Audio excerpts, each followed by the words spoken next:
Essa semana eu completei 40 anos de vida, cara. Fiz meu aniversário de 40 anos. Olha que maluquice isso. E eu não fiz festa, não fiz absolutamente nada. Mas o que eu resolvi na minha cabeça? O que eu decidi? Vou comemorar sozinho, comemorar comigo mesmo meu aniversário de 40 anos. Precisa marcar de alguma forma. Essa minha cara aqui de semi-ressacado que você tá vendo é exatamente isso. Cara, beber é uma coisa muito de idiota. Não façam isso, cara. Não bebe. Chega, ó, faço compromisso aqui agora com você. Eu não bebo mais nunca. Mas chega de papo furado, vamos falar desse quadrinho aí, lançamento da editora Comic Zone, né? Os Filhos de El Topo, do Alejandro Jodorowsky. O Jodorowsky, como você pode imaginar, faz o roteiro desse trabalho. Ele escreve a história, um conceito que ele tinha elaborado na cabeça dele há muito tempo. E a parte da arte fica por conta do José Ladrão. E que arte, hein? E eu li esse quadrinho enquanto estava tentando sobreviver à minha festinha particular e observei algumas coisas bem interessantes que eu queria viajar aqui nas ideias. Afinal de contas, os quadrinhos do Jodorowsky são, em muitas ocasiões, viagens, né? É cheio de fantasia, cheio de ideias malucas e tal, e isso faz com que o Jodorowsky seja realmente um escritor muito único, assim, ele é muito peculiar, ele tem um estilo que quando você começa a ler, você fala, cara, isso aqui é Jodorowsky. Então, como já é de praxe em trabalhos do Jodorowsky, eu já tô recomendando aqui pra você pode adquirir na pré-venda, o link tá na descrição, vou deixar no comentário fixado. E claro que eu vou comentar um pouco das ideias em torno desse quadrinho, mas eu não quero fazer exatamente uma resenha. Como eu disse, eu quero viajar nas ideias aqui, porque os trabalhos do Jodorowsky levam a gente a refletir sobre algumas questões e é disso que eu quero falar nesse programa. Sem deixar de lado, é claro, a exaltação do trabalho maravilhoso de arte do Ladrão, que faz algo realmente incrível, assim, com um traço muito claro, muito límpido, que consegue produzir paisagens bastante amplas e abertas, mas também sabe fazer momentos com muitos detalhes, com riqueza de detalhes, sem nunca tornar a cena confusa. Isso tem a ver com a própria concepção desse trabalho do Alejandro Jodorowsky, de fazer uma espécie de filme de papel. E o quadrinho tem isso, né? O quadrinho, ele permite que você faça sob várias concepções artísticas diferentes.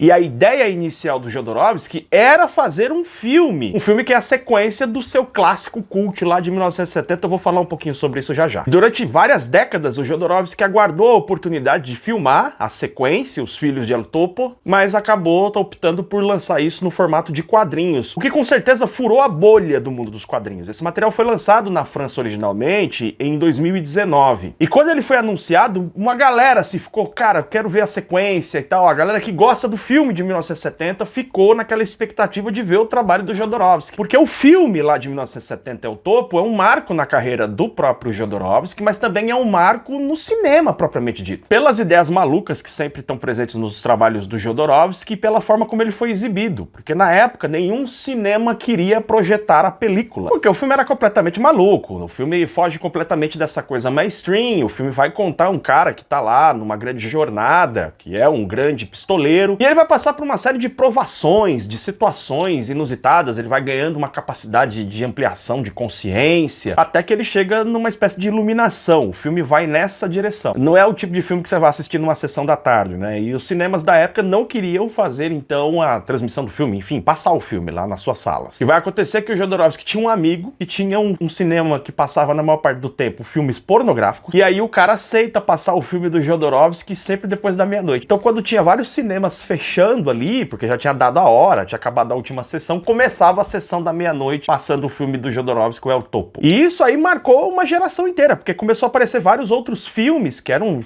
pegadas mais cults, muito autorais, que não passavam nas sessões normais, passavam depois da meia-noite. É legal, né? Porque fica uma coisa meio clandestina, assim, depois da meia-noite, tem os filmes mais cabeçudos, mais difíceis, mais complexos, mais autorais. Eu já assisti o filme lá, original de 1970, e eu gosto bastante do filme. Só que eu preciso te deixar bem claro o seguinte, você não precisa assistir o filme pra ler o quadrinho, cara. Não precisa mesmo, é totalmente independente.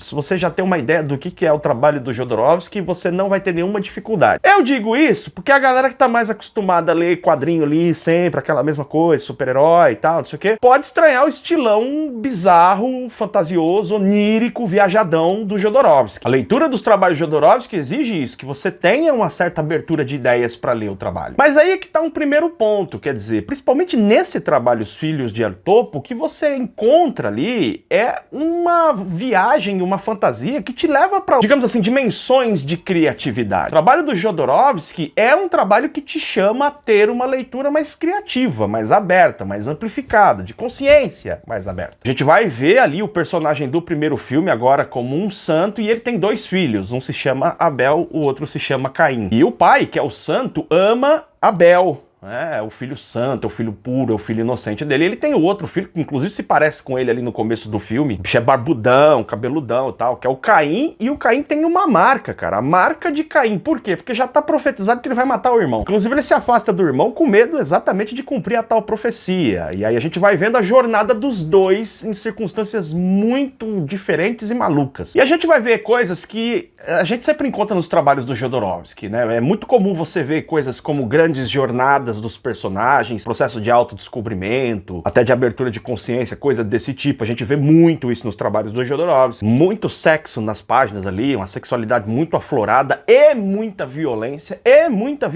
sexual. O Jodorowsky faz um negócio aí que é muito louco e aparece também em outros trabalhos, que é uma mistura de uma coisa, uma sacralidade, quer dizer, muitas pessoas em busca do sagrado, aparecendo profetas, aparecendo santos, misturado com sexo e uma violência extremamente grotesca. E o Jodorowsky já disse isso, tem vídeo dele na internet ele falando que ele ama violência, que ele gosta muito de colocar violência nos seus trabalhos. E realmente esse quadrinho tem alguns momentos, algumas cenas assim bastante violentas. Só que tem várias formas de você representar isso. Se você pega um quadrinho do Garth Ennis, por exemplo, você vê ali muita violência e muitas vezes essa violência é associada a uma espécie de humor, né? Um humor mais sombrio ali do Garth Ennis. O Jodorowsky ele vai para um outro caminho e eu vou tentar imaginar aqui por que ele coloca tanta violência nos seus quadrinhos.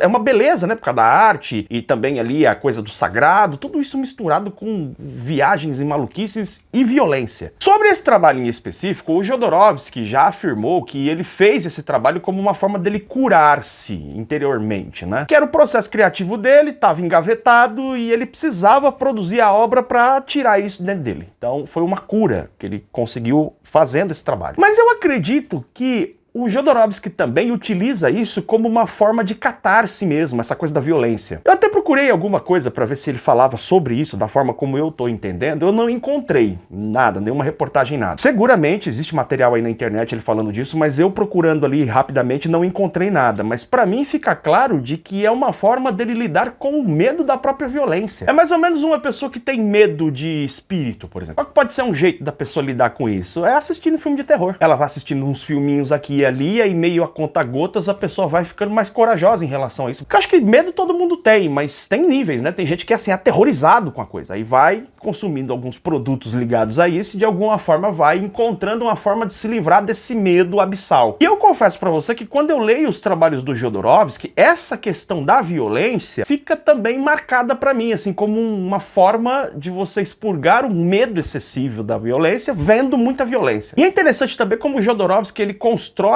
um mundo que é particular, é da fantasia dele, é das ideias dele, e em determinados momentos você percebe que tem muitos elementos metafóricos ali, que tá falando da realidade, mas o tempo todo ele tá conversando em diversas camadas, em subtexto, com coisas que a gente vê no mundo. Por exemplo, religiosos hipócritas, por exemplo, organizações políticas que na verdade só querem dominar, não tem nenhuma intenção positiva, pessoas que têm uma natureza mais ingênua e por vezes são pegas em meio a um fogo cruzado, seja de questões religiosas, ideológicas, o que for, mas ao mesmo tempo ele está tratando de coisas que são muito humanas e muito presentes para nós, como por exemplo a inveja. A inveja, a cobiça, os desejos não controlados, a dificuldade de controlar, por exemplo, certos costumes, certos hábitos, certas compulsões. Eu não falei, por exemplo, no começo do programa aí da minha festinha particular, então aí é como se a vida humana ela fosse ao mesmo tempo épica, uma coisa absolutamente grandiosa e ao mesmo tempo banal. O Jodorowsky cria esses elementos durante a narrativa dele. Uns elementos metafóricos que são muito bem sacados, como por exemplo no caso dessa história, existe uma ilha onde tem como se fossem torres de ouro e todo mundo cobiça ir lá e arrancar aquele ouro, mas tem um problema. É que a ponte de pedra é guardada justamente pelo protagonista do filme lá, do topo, pela alma dele. O santo guarda aquele caminho. E qualquer pessoa que pisa ali que não tem um coração puro, ou que não seja aceito pelo santo, cai num lago de ácido, coisa desse tipo. Isso me remete um pouco àquela história do Buda, não sei se você já leu, a história de que o cara tá lá no inferno e o Buda joga um fiozinho, acho que é de cabelo, uma cordinha muito fina, tal. O Buda vai salvar o camarada e o cara começa a subir pela cordinha, mas ao alguém que tá embaixo dele tenta também subir pela cordinha e o cara empurra. E aí a corda arrebenta, porque a falta de generosidade do camarada impede que ele entre no paraíso do Buda. Eu acho que é assim a história. Então tem vários elementos na história que são metáforas do nosso comportamento, da nossa vivência, dos nossos medos, dos nossos dramas enquanto pessoa individual e enquanto sociedade também. Só que pra mim, enquanto leitor de quadrinhos, o mais maluco dessa história toda é o fato de que o Jodorowsky te prende da primeira até a última página. Porque você fica intrigado com a jornada desse personagem. Onde ele vai chegar? Que iluminação que ele vai ter? Como é que ele vai enfrentar as dificuldades que são postas no caminho dele, os obstáculos? E o Jodorowsky, ele tem um recurso que é muito bacana e que ele usa isso muito bem, que é como os universos dele são criados por ele mesmo, ele muitas vezes toma guinadas assim com o personagem, manda pra um lado que você não tá esperando. Ele brinca o tempo todo com a sua expectativa. Eu poderia citar vários trabalhos aqui que ele fez isso, pra citar um exemplo, O Cara de Lua, que também é feito pelo Jodorowsky, também lançado pela editora Comic Zone. Então, vou fazer uma comparação. Quando você lê um quadrinho de super-herói, e eu não tenho nada aqui contra quadrinhos de super-heróis, vocês sabem que eu amo quadrinhos de super-heróis. Tô até com o boné aqui do Superman. Mas você sabe que de um jeito ou de outro, em algum momento, o personagem vai vencer a batalha. Quer dizer, você sabe que no final das contas, ele vai conseguir resolver a situação. Ainda que ele morra, ele vai voltar em algum momento e vai resolver a situação que tá posta ali pra ele. O Jodorowsky não tem bem esse compromisso não, porque nesse trabalho, por exemplo, quando você vai avançando na leitura, você não sabe dizer bem quem é o protagonista da história. Ok, você tem dois protagonistas, que é Caim e Abel, os filhos ali do santo, mas acontece que outras figuras vão entrando ao longo da história e circunstâncias vão acontecendo durante a narrativa, de modo que isso vai ficando embaralhado na nossa expectativa. Em determinado momento você acha que tal personagem vai compor juntamente com um dos protagonistas, um casal, por exemplo, ou vai fazer parte do grupo ali que vai enfrentar os vilões da história, vilões entre aspas, hein? Você vai tentando adivinhar qual dos dois irmãos ali vai permanecer no final. Será que o Caim vai matar o Abel? Não vai matar? O que vai acontecer? E o Jodorowsky vai colocando os elementos que ele quer e modificando a situação, mas nada é jogado, nada é uma coisa aleatória. Por mais fantasioso, onírico, maluco que seja, aquilo de algum modo faz sentido dentro da narração proposta pelo Jodorowsky. Mas aí que tá, faz sentido, mas é um sentido multifacetado, não é um sentido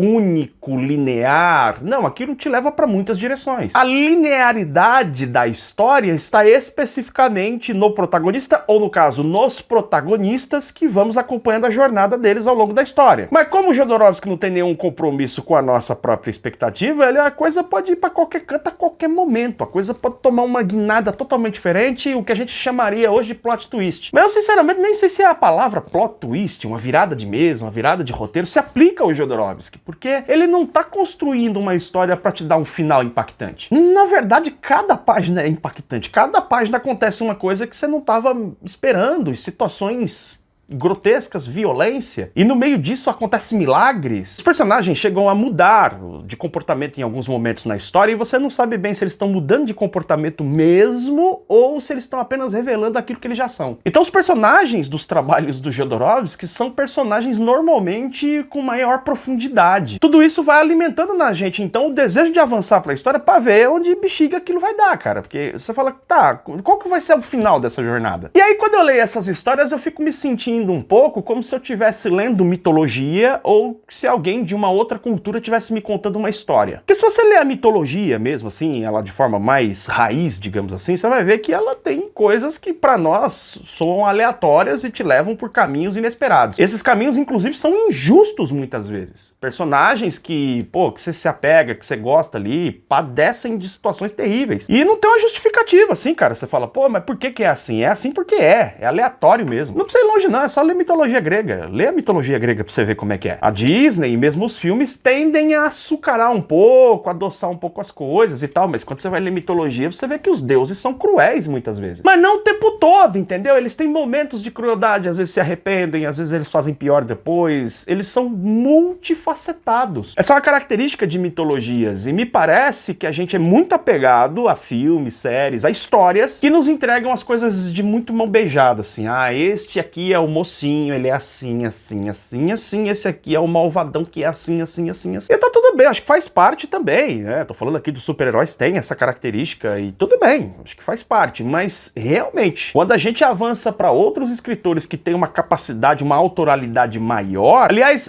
não é nem autoralidade, é independência, acho que é a palavra, assim, a independência pela autoralidade, porque alguém que não seja tão independente nesse sentido, não tenha tanta coragem de fazer uma história assim, às vezes não é nem coragem, às vezes necessidade, o cara precisa ganhar o seu pão de cada dia e vai vender uma história que, pô, a história vai para um caminho completamente maluco, é complicado. E muitas vezes um quadrinista é independente, ele não tá vinculado a nenhuma dessas grandes empresas da indústria dos quadrinhos, mas vai fazer uma historinha ali que vai seguir a mesma formulazinha. E não é o caso do Jodorowsky. O Jodorowsky, ele vai ali com uma independência de ideias, uma criatividade, te leva por caminhos inesperados, inexplorados. Só que ele consegue fazer isso de uma maneira que prende o leitor. A gente fica realmente preso na história porque existe algum tipo de lógica que a gente busca na história dele. E os personagens, exatamente por serem multifacetados, acabam aguçando a nossa curiosidade. A gente quer ver onde aquilo vai dar, repito. Ele aperta onde dói e deixa a sujeira sair, cara. Ele não tá nem aí, assim, se você não vai gostar da violência, se você vai achar que é sexualizado demais. Cara, ele vai pra cima mesmo. Só que é muito rico, é muito detalhado, tem muitas camadas, tem muito subtexto. E tem um detalhe, hein? Pega a lista dos artistas que trabalharam com o Jodorowsky, cara. Ele só pega artista de altíssimo nível. Todos muito competentes, mas diferentes entre si. Os seus estilos mudam. Então, ó, você adquirindo na pré-venda, você vai pagar o preço mais baixo deste novo trabalho do Jodorowsky, lançado pela editora Comic Zone. Eu recomendo demais. Se você nunca leu o Jodorowsky, tá na hora, né? E se você já conhece os trabalhos do Jodorowsky, não precisa nem ficar falando muito aqui. Na verdade, esse vídeo aqui é mais pra gente bater um papo, trocar uma ideia. E dizer que esse trabalho especificamente, ele causou um frisson muito grande, ele furou a bolha do meio dos quadrinhos, porque muita gente tinha visto o filme, queria ler o quadrinho a continuação. E, na minha opinião, o quadrinho é um arregaço. Vale muito a pena conferir mais esse trabalho do Jodorowsky. Ah, e pode deixar felicitações aí pelo meu aniversário de 40 anos, que eu adoro receber felicitações de vocês, tá bom? E eu prometo que eu vou me comportar, A gente se vê em breve em mais um programa aqui do canal BB HQs. Beijo enorme no seu coração!